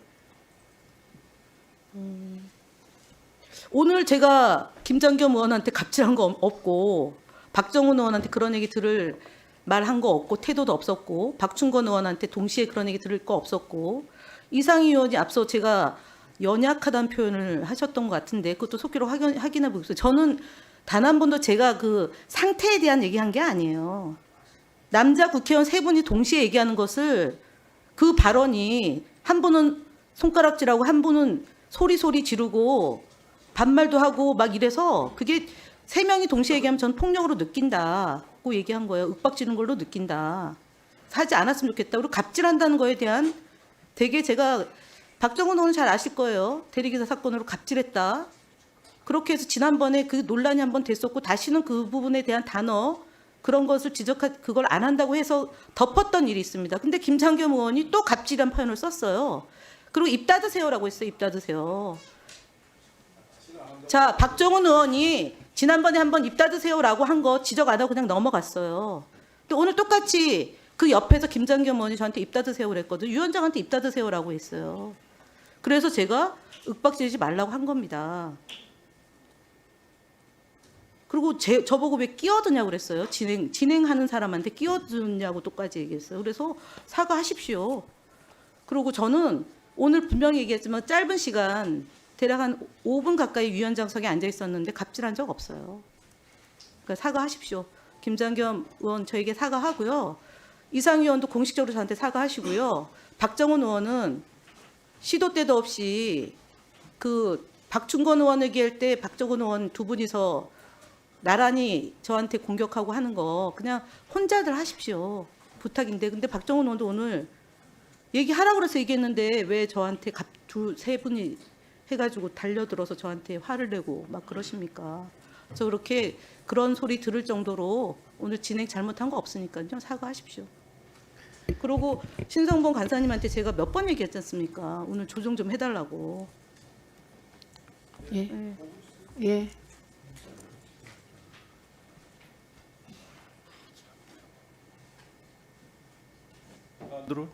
예.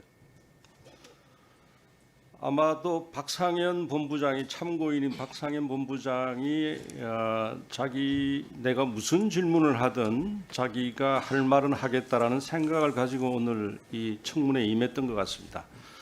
아까 우리 존경하는 이은계 의원이 뭐 시간 이야기했는데 시간이 뭐 10초, 1분 이거하고 무관합니다. 제가 제지를 몇 차례 했는데도 막무가내로 자기 이야기만 선전선동을 뭐 하겠다 생각을 했겠죠. 계속했습니다. 근데 지금 근데 그 와중에 저도 김현 간사가 거기 앉아 계신 줄은 몰랐어요. 그런데 위원장이 당연히 그걸 제지를 해야죠. 제지를 하는데 갑자기 윽박지르지 마. 저한테 윽박지르지 마라는 소리에 저는 그거 갑질이라고 생각합니다. 위원장이 참고인을 제지해야지. 아니 야당 의원님들이 후보자 참고인한테 윽박지른 적이 한두 번입니까? 근데 여당 의원이 발언하고 있는데 박상현 본부장을 제지하는 게 아니라 오히려 여당 의원한테 윽박지르지 마라는 소리를 2번 하고 발언을 제지하고 간섭하는 그것도 표정을 보시면 알겠지만 굉장히 조롱하는 웃는 표정을 했어요. 그 화면에 있습니다. 아니 그게 갑질 아니면 뭡니까? 그리고 지금 이게 제가 윽박지르지 마라고 해서 뭐 그게 갑질이란 아까 말씀에 갑질이라고 해서 윽박지르지 마라고 했다는데 그건 사실과 다릅니다. 그 순서가요. 윽박지르지 마라는 소리가 먼저 나왔고요. 그리고 제가 그래서 그 내용을 갑질이라고 여기고 갑질이라고 했습니다. 그 갑질은 우리가 간사와 위원장님이 일방적인 진행 그리고 참고인 증인할 때 일방적인 진행 우리 최영도 간사 안 계시지만 이야기 듣고 있습니다. 협의한 것도 없는데 위원장님은 간사 간의 협의에 따라서 아니 그게 일방적인 진행이 갑질 아니겠습니까? 그게 갑질 위원장 갑질 간사 아니겠어요? 그래놓고 우리 보고 폭력을 행사하지 말라고 하는 것은 적반하장도 이런 적반하장이었고요. 이거 김현 간사가 저한테 사과해야 되고 저희 여당 의원들한테 진행에 대해서 분명히 사과해야 되고 그리고 저 박상현 참고인 아무리 참고인이라 그래도 오늘 하는 저 행동은 저러면 안 됩니다. 참고인으로부터 사과를 받도록 위원장이 참고인에게도 사과를 하도록 해야 됩니다. 이런 식의 운영이 한두 번 아니고 지난번에도 갑자기 자기가 김현 간사가 우리 최영도 간사나 여당 의원들에게 소리를 먼저 질러 놓고 제가 지른다고 소리 지르지 말라고 이름 부르지 말라 아닌데 이름 부르지 말라고 해서 제가 오늘 먼저 갑질 간사라 그랬어요. 아니 이름 부르지 말면 뭘로 부릅니까? 그 말이 안 되지 않습니까? 아니 이게 남이 보면요, 저 밖에서 보면은 아니 이게 우리가 무슨 무지막지한 사람 같이 보이는데 아니 이게 회의 진행을 이렇게 여당 의원들 발언에 끼어들게 내버려 두고 그리고 본인 위원장이 직접 끼어들어 가지고 위원장 대행이 윽박지르지 말라 그러고 이런 회의 진행은요 이게 이게 갑질 상임이라고 들을만 하죠. 저는 그렇게 생각합니다. 그러니까 한마디로 갑질 간사라고 하고 위원장 이 자리에 앉은 위원장인데 김현 간사님의 사과를 거절하시겠다 이 얘기를 장황하게 한 것이죠.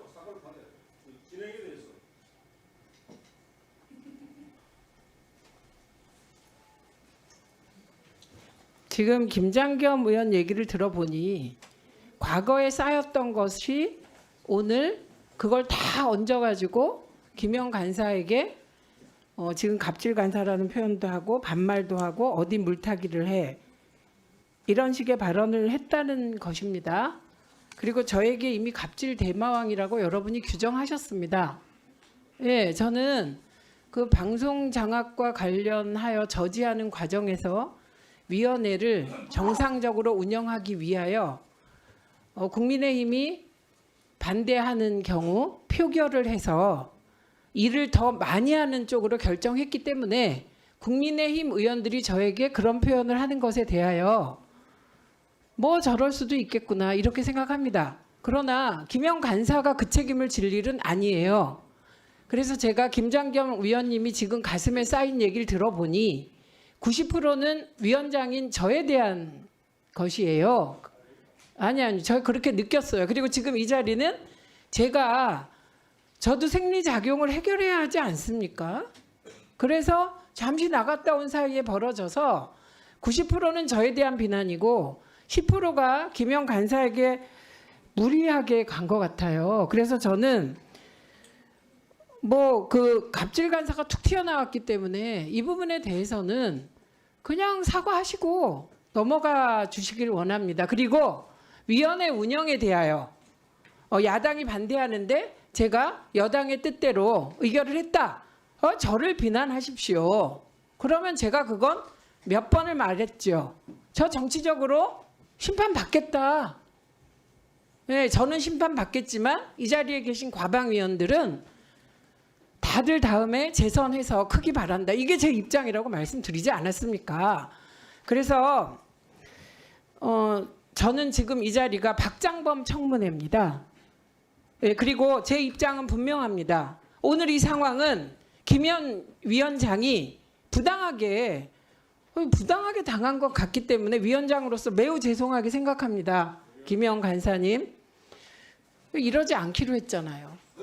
예. 그리고 그래서 사과를 할 것 같지 않고 이것 때문에 박장범 청문회를 저는 중단시키지 않겠습니다. 예, 진행을 하겠습니다. 예, 그리고 이거 잘 들어주세요. 이 시간 이후에 어떤 위원이 마이크를 가지고 발언하는데 제가 보기에 부당하고 심하게 끼어들면 강하게 제지하겠습니다. 그러지 말아주세요. 예, 마이크 쥔 위원께 우선권을 드리겠습니다. 그리고 김장겸 위원님께는 죄송하지만 제가 참고인께 들어오자마자 이 사안을 정리하는데 첫 번째로 참고인께서 그러시면 안 된다고 말씀드렸고 다시 그러지 말라고 요청드렸고 참고인이 그러겠다고 수긍을 하셨습니다. 거기에는 이미 김장겸 위원의 제지에 즉시 응하지 않은 부분에 대해서 그거는 유감으로 생각한다는 게 들어있기 때문에 증인도 아닌 참고인에게 더 이상 사과를 요구하고 그렇게 하지 않겠습니다. 네, 그리고 제가 이 자리를 떠나지 않겠습니다. 그냥 정회하고 가겠습니다. 앞으로는. 네, 그래서 이렇게 부당하게 김영 간사님께 이렇게 부담 주는 일은 하지 않겠습니다. 질서 유지권도 적극적으로 발동하겠습니다. 6분 24초에서 김장겸 위원 다시 시작하시고요. 김영 간사님께는 제가 대단히 죄송하게 생각하고 사과드립니다. 또 그 얘기 정도는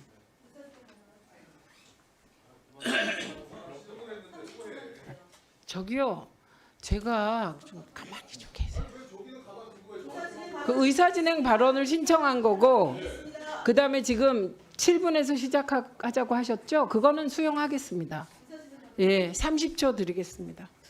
위원장님이 바로 얘기 끝나자마자 박충건 의원이 진행과 관련해서 마이크를 쓰지 않은 채 의사진행 발언하지 않은 채 발언했습니다.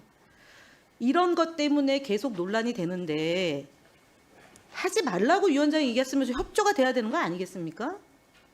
협조 좀 하라고 좀 얘기해 주시고 신성범 감사님께 역할을 좀 강력하게 우리 지금 야당 의원들 할 얘기 많아요.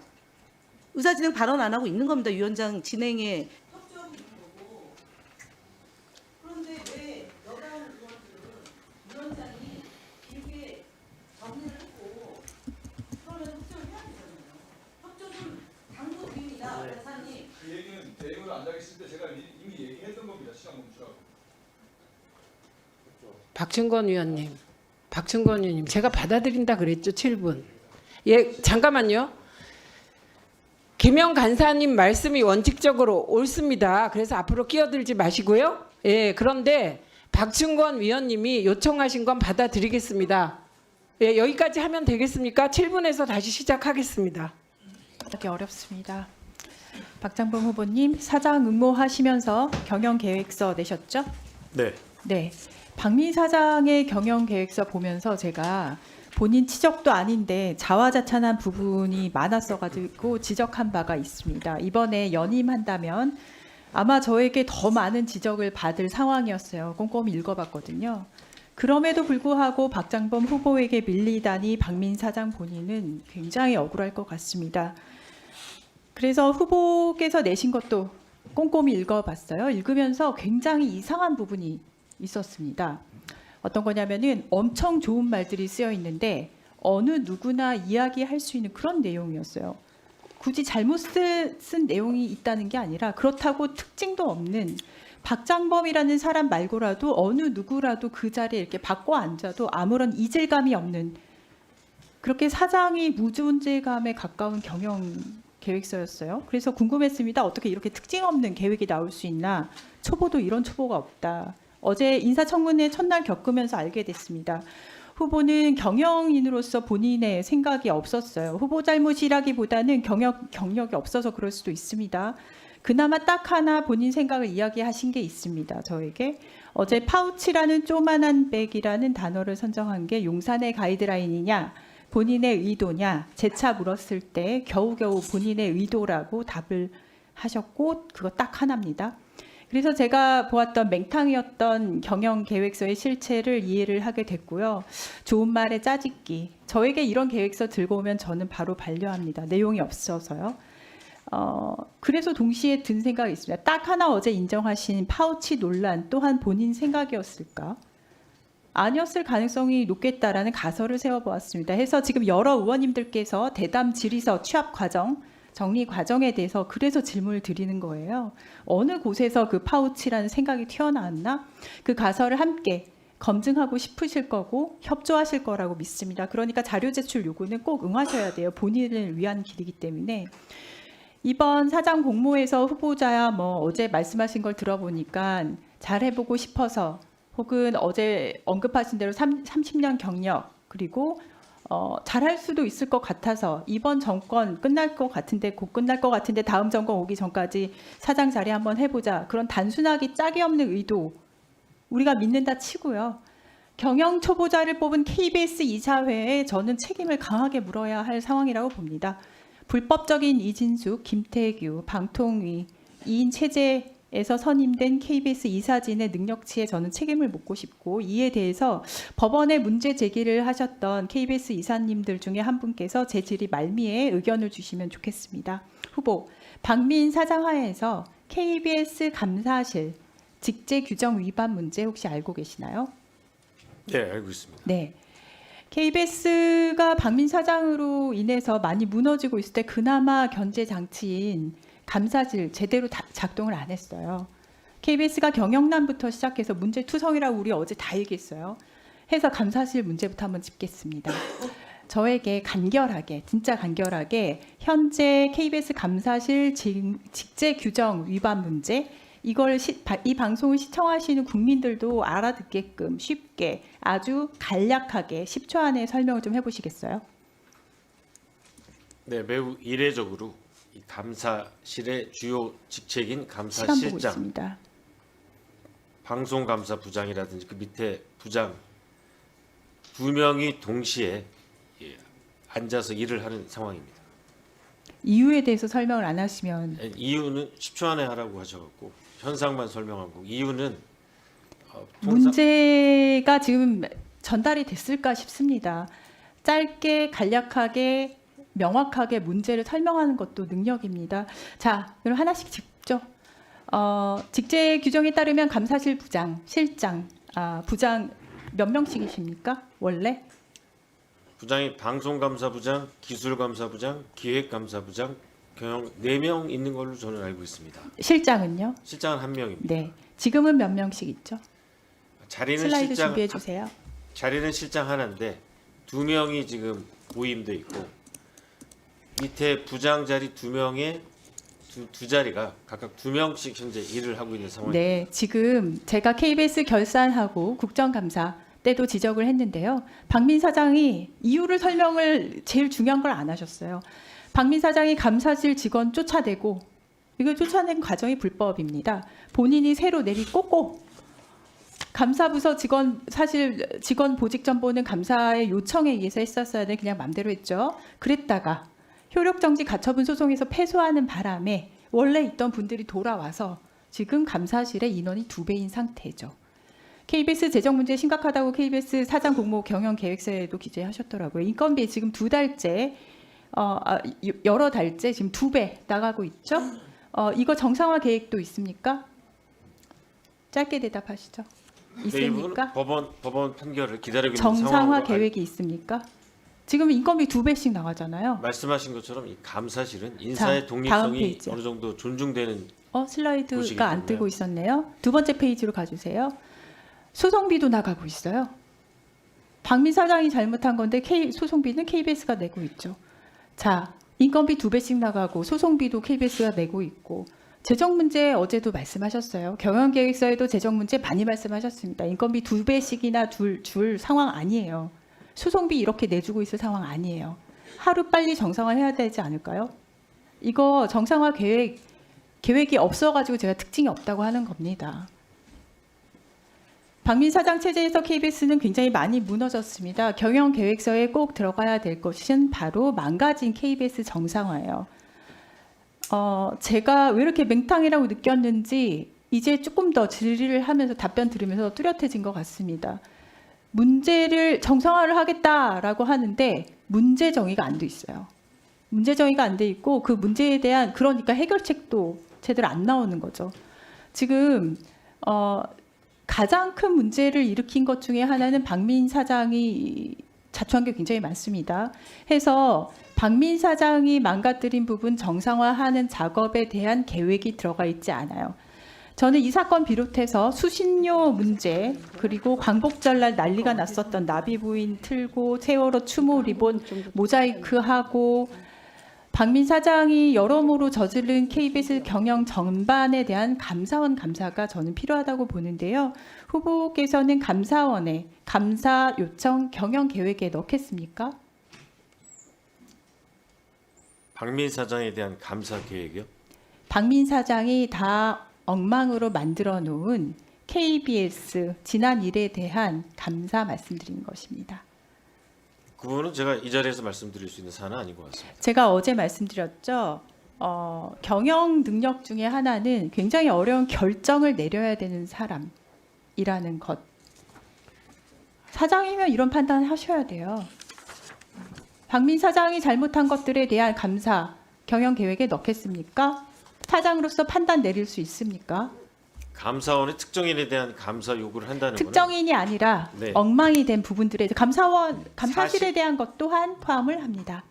사실 확인을 먼저 거친 다음에 위법 사항이 존재한다고 하면 그때 가서 감사원의 감사 이미 요청할지. 감사실 문제는 판단이 내려진 바가 있잖아요. 해서 저는 다른 걸 묻는 것이 아니라 사장 후보로서 정상화한다고 했으니 정상화에 대한 의지가 실행 계획으로 나와야 될 거 아니에요. 거기에 대한 결정을 내릴 수 있나요, 없나요? 그 능력을 지금 보여주셔야 됩니다. 네, 위원님, 이 사안은 현재 소송이 진행 중인 사안으로 알고 있습니다. 가처분은 오늘은 나왔지만 제가 어제부터 소송 기회를 계속 결과를 드리는데 지켜봐야 될것 안타깝네요. 사장 자리는 그런 결정 내리는 자리예요. 자, 저는 이진숙을 임명한 대통령, 이진숙, 김태규 불법적 2인 체제 하에 임명된 KBS 이사진, 그리고 그들이 엉망진창으로 뽑은 KBS 사장 후보, 여기에 대해서 책임을 물어야 된다고 생각을 하고요. 그래서 혹시 김찬태 이사님 이 부분에 대한 의견을 좀 공유를 해주시면 고맙겠습니다. 예, 뭐 저희는 그 8월 27일 날 좀 더 크게 말씀하셔야 돼요. 예, 8월 27일 날 방통위와 그 대통령 상대로 가까이 드시고. 이사 선임 무효 소송하고 효력 집행정지 신청을 냈는데 현재 지금 행정법원에서 기피 신청이 있어서 고법에 올라가 있는 상황이고요. 우리가 저기 박 박장범 사장은 이사에서 임명 제청한 다음 날 서울 남부지법에 그 이사의 그 역시 효력 정지하고 박장범 후보 직무정지 신청을 했는데 오전에 뭐 정재권 이사가 말씀드린 대로 지금 아무쪼록 그 대통령이 KBS 사장을 임명하기 전에 어떤 현명한 결론을 빨리 저희한테 주셨으면 좋겠습니다. 저희가 유일하게 희망 8원의 전량 매도에서 6개월 사이에 1,800만 원 차익을 얻었어요. 수익률만 63%. 그 박장범 후보 계속 뭐 손실만 봤는데 손해만 봤는데 상당히 잘한 것 같아요. 여기 재난지구 시큐리티 오지영 사장 본 적 있어요? 네, 무슨 관계예요? 고향 친구입니다. 아, 고향 친구예요. 뭐 학교 친구예요? 아니면 동네 어렸을 때 친구예요? 학교 친구입니다. 예, 중학교 동창 맞죠? 네. 예, 그 후보자가 손해만 보다가 엄청난 수익을 올린 사례예요 이게. 그리고 여기 PPT 한번 보면 후보자가 매도하고 매수한 기간 6개월 사이에 단기 차익 급증가 결정, 유산 증자 결정, 호재가 발생했어요. 근데 이게 그 전에 샀어요. 이걸 호재가 생기기 전에. 그래서 호재를 미리 알고 내부자 정보를 통해 불법 거래로 수익을 낸 게 아닌가 지금 의심이 들거든요. 아닙니다. 내부자 거래를 통해서 했으면 형사처벌 대상이고 5년 이하의 징역 또는 5억 이하의 벌금형이에요. 그 주식에서 계속 손실만 입다 이것만 상당히 아주 높은 수익률을 올렸어요. 그리고 이런 관계가 있고 그 전에 이런 호재에 대해서 호재가 있기 직전에 주식을 샀고 당연히 의심이 들어요. 전혀 아닙니까? 전혀 사실이 아닙니다, 의원님. 이건 거짓말로 드러나면 나중에 사퇴하시겠습니까? 전혀 사실이 아닙니다. 사전에 알았다는 게 드러나면 사퇴하시겠습니까? 가정을 전제로 답변 드릴 수는 없고요. 전혀 사실이 아닙니다. 예, 그건 나중에 다 알아보겠습니다. 그리고 다음으로 넘어가겠습니다. 다음 PPT 주세요. KBS 신뢰도가 하락하는 이유가 정치적 양극화로 언론 전반의 신뢰도가 하락한다 그랬어요.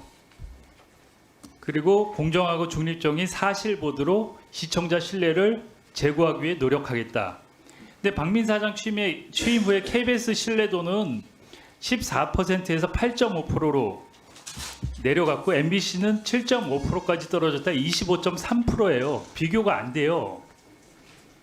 이거 말고 다른 조사에서도 비슷하게 나와요. 그리고 다음 PPT 한번 볼게요. 지상파 3사 메인 뉴스 시청률 2023년 10월에 KBS가 6.8, MBC 5.2, SBS 5.0 그래도 한 1.5%포인트, 뭐 1.3%포인트 차이가 났어요. 그리고 2049는 KBS가 1.2, MBC 1.4, SBS 1.6 KBS가 제일 낮아도 큰 차이는 안 났어요. 그리고 이번 11월 KBS가 가구당 5.9, MBC 7.3, SBS 4.5 2049는 KBS가 0.7이에요. MBC 1.6, SBS 1.4 두 배나 차이가 나요. 2049 누가 봐도 그 박민 체제 그리고 박장범 앵커 체제에서 시청률이 많이 떨어졌어요. KBS 옛날에 KBS 메인 뉴스 시청률은 30% 몇 년 전까지 20% 한 4, 5년 전만 해도 10%대는 유지했어요. 제 기억으로는 엄청나게 많이 떨어졌고 그 박장범 후보가 앵커하면서도 많이 떨어졌어요. 제가 몇 가지 사례를 볼게요. PPT 좀 보여주세요. 이게 2023년 11월 22일 리포트에 앵커 멘트 가는 곳마다 함께 사진 찍자는 젊은이들이 몰려드는 특이한 장관 역대 어느 법무부 장관도 다른 한동훈 장관 이렇게 했어요. 리포트 본문에는 이런 내용이 없어요. 앵커 멘트에 앵커의 권한이라고 해서 썼어요. 그렇죠? 곤란할 때는 같이 협의를 했다 그러고 이건 앵커의 권한으로 썼다 그러겠죠. 앵커의 권한으로 쓸 수 있다고 얘기를 하겠죠. 다음 보죠. 이거는 중소사업장 중대대업법 유예 처리 불발인데 취재부서 작성 원고는 객관적 팩트에 의해서 서술하는데 박장범 앵커는 앵커멘트에 민주당 책임론으로 앵커멘트를 썼어요. 본문엔 이런 내용이 없어요. 다음 거 볼게요.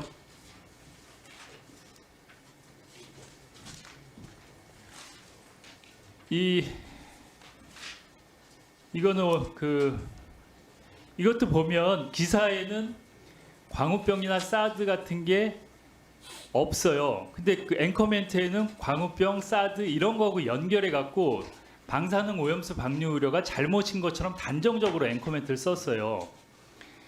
박장범 사장한테 문제가 있다는 건 기자들이 계속 여기 기수별 성명에도 이런 내용이 다 나와요. 내가 쓴 기사 리포트 본문에는 없는 내용이 앵커멘트에 있다. 앵커의 권한으로 이렇게 해도 되는 거예요? 이러니까 최순실 게이트도 얘기가 나오고 똑같이 정권에 아부한다고 얘기를 하는 거예요. 다음 PPT 볼게요.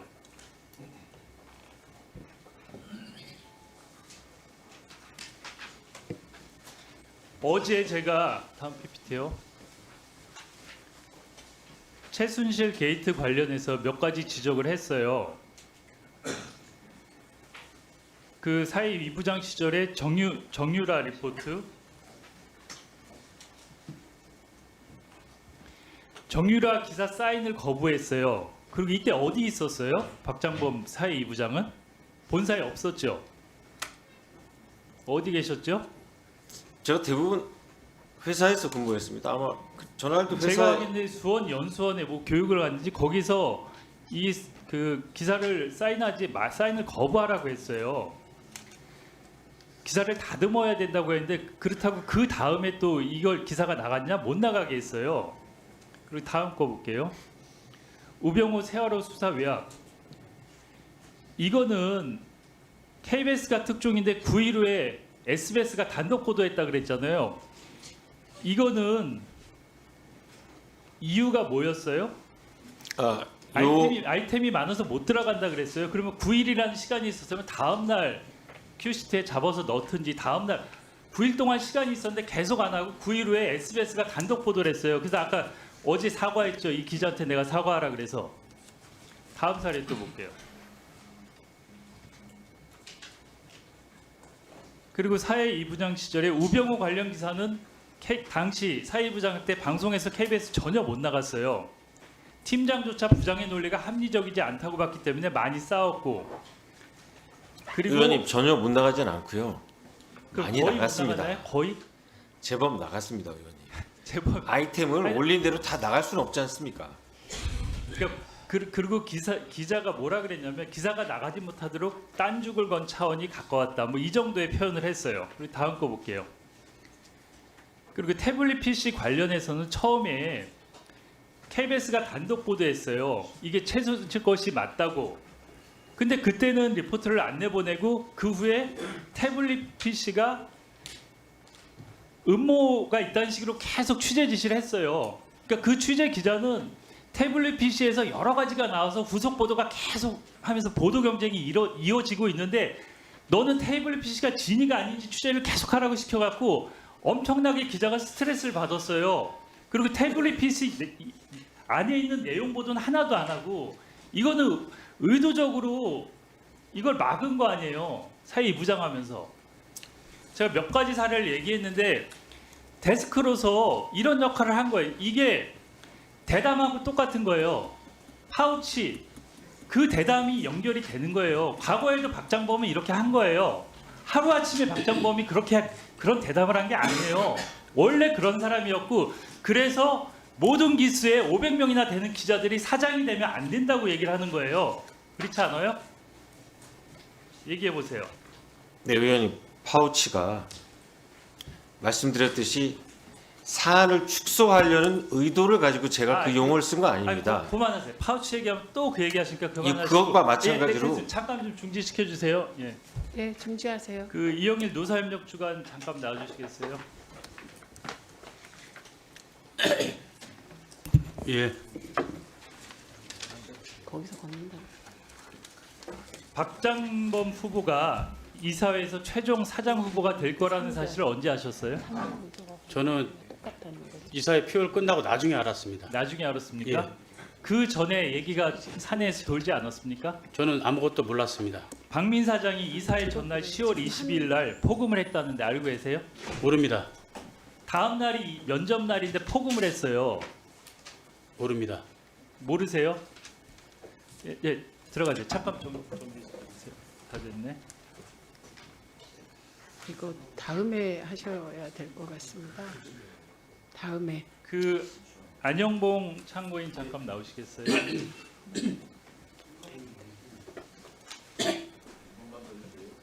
안 됩니다.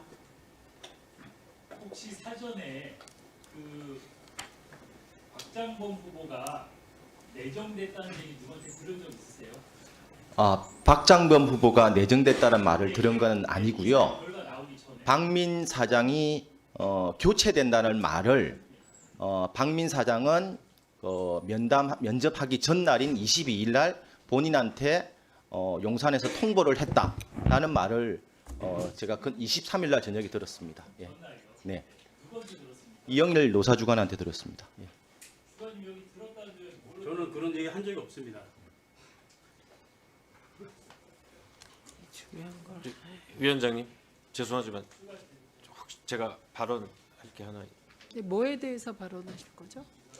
방금 이 의원님이 말씀하신 이거는 다른 위원님들도 질의하시리라고 생각하기 때문에 그때 질의 답변 주식 투자 기회가 있을 관련해- 것 같습니다. 예. 그 관련된